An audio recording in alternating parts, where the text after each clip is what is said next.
first of all, like great talks. I know the last talk was a bit more towards developer. So I think that's the whole point of having like no code. So on a very high level, what I can sense is that Saurav's talk was more towards consuming no code and building on top of no code, while Himanshu and Mayank spoke on building the no code tools.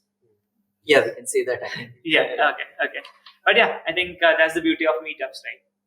Great. I don't have like a lot of questions, but one question that I can think of is something what Himanshu mentioned in his talk, and then Saurav was like, no, we can actually do something else. And Himanshu mentioned more on the side of like building MVPs using these no-code tools. And Saurav was like, no, we can build full-blown apps. And he also gave some real good examples. Yeah. Right. So would love to hear from maybe Himanshu first and then Saurav about it.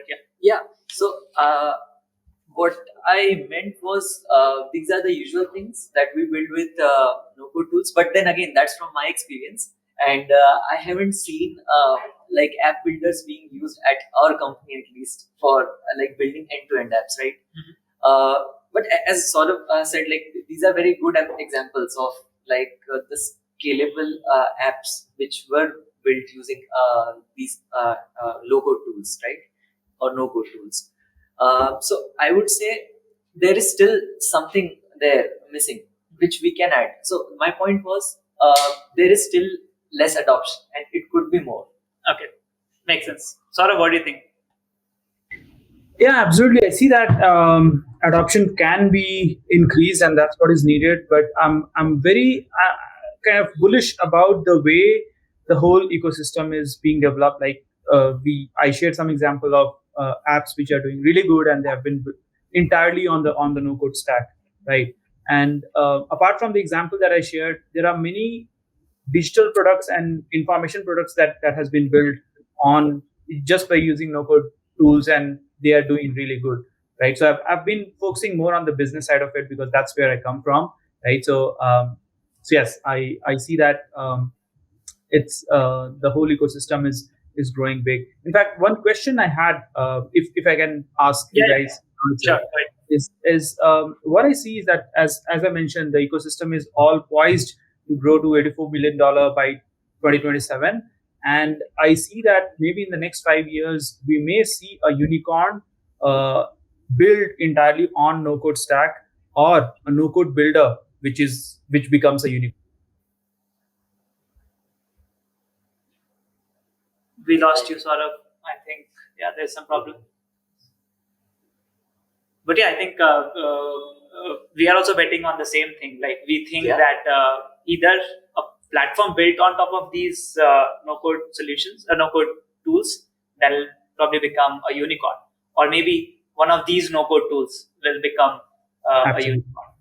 Yeah. So, what was your question, Saurav? We lost you for a bit.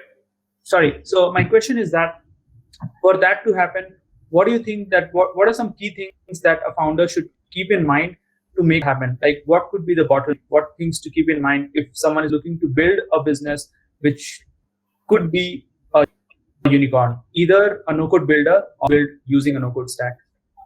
Makes sense. Not sure you want to take it. I'm not really sure. I need to think. Yeah. If we talk about a low-code solution, I think I covered pretty much the same thing in my talk. The platform that allows you to build things, that could very well be a unicorn. I mean, we have a lot to do, and as I said, like if we even solve a couple of challenges there, like the design system one, or like having designers and developers use the same tool. So even if some tool solve these kind of things, I would say it can go it can grow a lot. Mm-hmm. Yeah, so on the builder side. Yeah, on the builder side. Builder tool side. Yeah, on the tool side. On the consumers of no code, or maybe on the no code builder side, like you're talking about the platforms and the tools, right? Yeah. And not really the apps that is built using no code. Yeah. So the apps using those tools, I would say if the tools improve, then the apps using built using those tools, they'll definitely have like more possibility. Okay. to grow or to scale. Makes sense. Yeah. Mike, any points there? I also think the main thing in the no-code tool is that earlier it was used just for like building small apps and all, but now it supports all the complexities and all. So yes, it's good to go for no-code tool, and also it depends on the requirements. Like if you want something very custom, which you are sure that you won't find any plugin or extensions, then the thing is that you should go for code. But your requirements fits for the no code, then yes, whole business or whole platform can be built with Makes sense. Yeah. I think that's the thing about developers and founders choosing coding tools over no code tools is the amount of freedom and flexibility that they get in the first place. So I think that's one of the things right now. And as Himanshu said, once these tools improve and give that flexibility and the power that coding tools provide as of today, then probably we'll see unicorns coming in both the things. I assume, like first the tools part, and then the level 2, the apps built using those tools. Great. Right. One thing I would like to mention here, if I can, Sanket, is that I see that most of the tools which have been built on no code and they are doing really well are primarily using Bubble at the moment. Many of them are using Bubble, right? And one thing that I hear from coders or low coders is that, you know what, I would prefer a tool which also lets me export the code, right? If a low coder or a coder is working on it, right? So I am very bullish on tools like BuilderX. I remember we had a discussion about it, and now that I got to know more about it, I see that that's what is needed. I do see that that's a more inclusive tool which lets a no-code developer as well as someone who's into low-code as well as coder work on it. So I guess tools like this will probably help more businesses build products which can be scalable. Yeah, I think you're right. And the lock-in, that's what we call it, lock-in. Like if these no-code tools let you like give you the freedom of not getting locked by their systems, then I think there's a huge possibilities of developers getting involved. And I think the lock-in should be somewhere else. Like for example, if you look at Firebase and Supabase, for example, Supabase is a database solution, backend as a service database solution, which is similar to Firebase, and it's open source. So the lock-in is like at the data level when you want to scale the system. If you want to get the ease of that, similar is the concept of like Vercel. Vercel has an open source Next.js framework, but it helps you with the traffic handling and scaling up the request and the traffic and all those things. So the lock-in is at the wrong level, I would say. If we can move the lock-in to a different place, maybe at the data level or some service level, then probably I think there's a lot more possibilities that we can. Himanshu, what do you think? That absolutely makes sense, and that's a very good point. I would say the one problem we can see is like developers not getting involved in no-code tools. Just now, like I was having a discussion with one of the members in the audience, and they were like, "Why would a developer want to use a no-code tool?" So I think that's valid for now. Okay. Yeah, it makes sense. I think it boils down to we forget the actual reason why we code, because we want. I mean, code for fun is a different thing altogether. If you want to code for fun, then you can do it. But if you want to code to actually build things and make it useful, then you wouldn't have that question, I would say. Yeah, because the ultimate goal of coding is to build things, right? And if you have that thing in your mind that you want to build things instead of having fun with code, then probably it makes sense. So I think that also takes us to the next question: will it kill our jobs? I have something to share on that.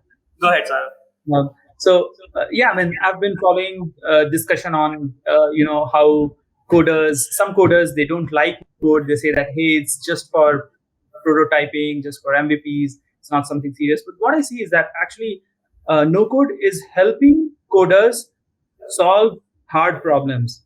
Like coders now don't need to do the usual things. Let usual things be handled by no code developers, right? And now they can focus on the hard problems, right? So it's giving coders time to work on things that really matters. What do you think? Yeah, I totally agree with that. Sort of that reminds me of a tweet that we are developers. We would reinvent how to design the same button with a different paradigm and get paid more than doctors and those who are actually doing the job.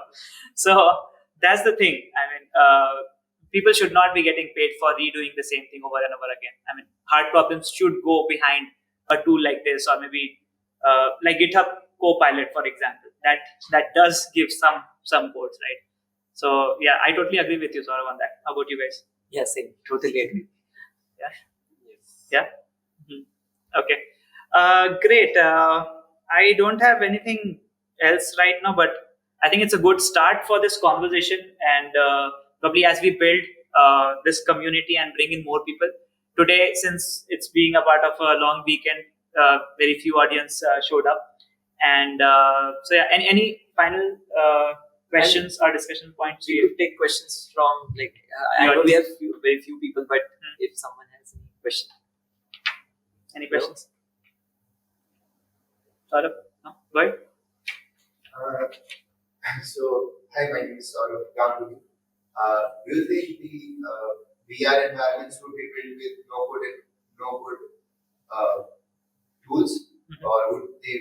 Because if we think of VR environments in the 3D world, there are developers who would make dynamic 3D worlds, and then would there be backend developers who would be programming those environments, or would this be more easier that the UI developers have all the powers to make everything what they should be useful for?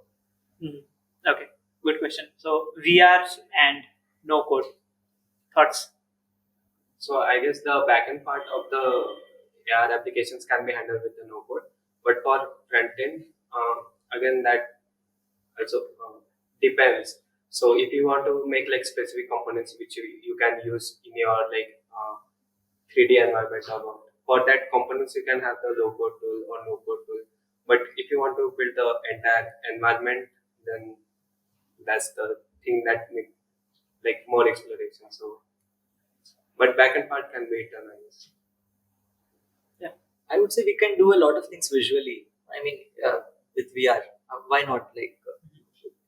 These are If we can be in the environment and click something and do code on it. Are you talking about that? Okay. Okay. That would be okay. Again, it goes back to the same thing. Like, why? Do we need to code there in a VR environment to again build something for the VR environment? Yeah, I guess that's how Linux was built, right? You build C, then you build Linux, then Unix. Then Unix was built, you build C again. That's how it was built.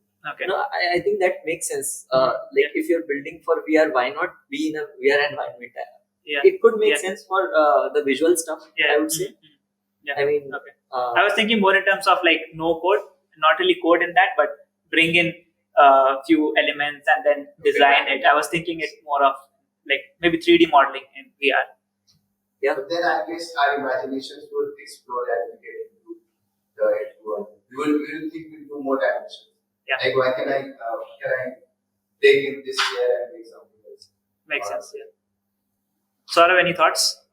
Yeah, so what I see is that the way we have visual programming, we might have something called audio programming. So we'll get into the audio verse, it's like voice commands, which will help people build in AR environment as well as in VR environment. So I'm not a developer, but these are some of the thoughts that I come across that, audioverse could be a thing. Like at the moment, we communicate just using our thumbs mostly, isn't it, on our phone or using fingers. But yes, I think that's not the very, I would say, efficient way to communicate, right? We already see some signs of audioverse, like of course, Amazon Echo is there and Siri is there, and those devices are there. But there is a chances of that becoming big, and we might have some tools which will help people build using audio command itself. What I think. Makes sense. Makes a lot of sense. Yeah.